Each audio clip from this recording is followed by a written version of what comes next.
So we've arrived at the all-important lecture of how are people actually going to pay you.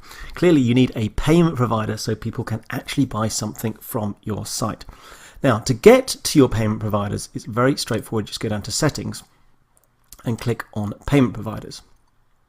Now this is where things get a little bit more complicated because the payment providers that are available to you totally depend on where you live. So that's really, really important to grasp.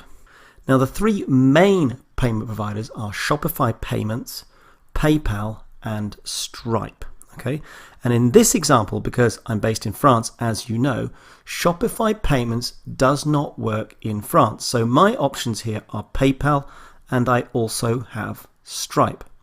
But if you're watching this in the US, for example, you will almost certainly see Shopify Payments here as an option.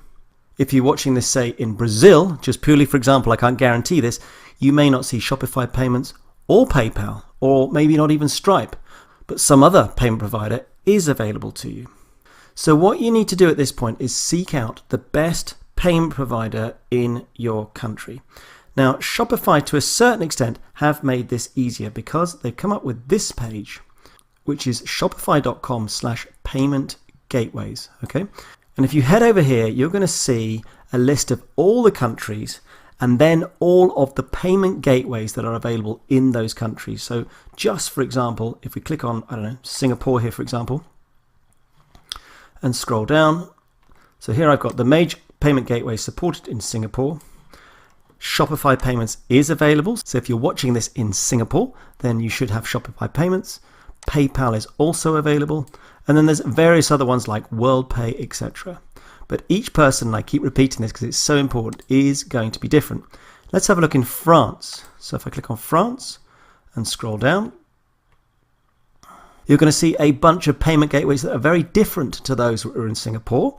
You'll also note that Shopify Payments is not on the list, but PayPal Express Checkout is, which if you go back here, is what it is offering me as a solution. So this is where you need to roll up your sleeves and basically get out there and find the best payment provider for your situation. Now, all I can do is just demonstrate what I've got here in France. That's going to help you somewhat. So again, my default is PayPal.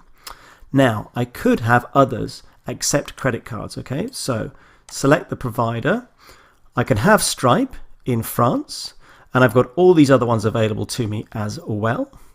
And if I scroll down a bit here, I've also got apparently Amazon Pay and various alternative payments.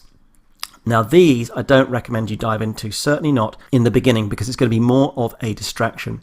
And as for manual payments, well, that's not relevant. We are not doing any manual payments with this business model. So if I scroll back up to the top here, what I'm going to do is I'm going to set up PayPal on my store. And what I'll typically do in a real situation is actually have two payment providers. Now the reason for that is because your customers may want to pay with their preferred payment provider. So for example, some people will want to pay with PayPal and others will want to pay with a credit card through a system like Stripe.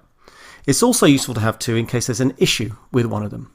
Now that's a luxury setup. I fully appreciate that not everybody can have two, but certainly aim for one. So at this point, it's over to you. See what's available. It might be a very, very straightforward process, or you may have to do a little bit more digging to get that thing set up. But whatever you do, make sure you get a payment provider fully installed.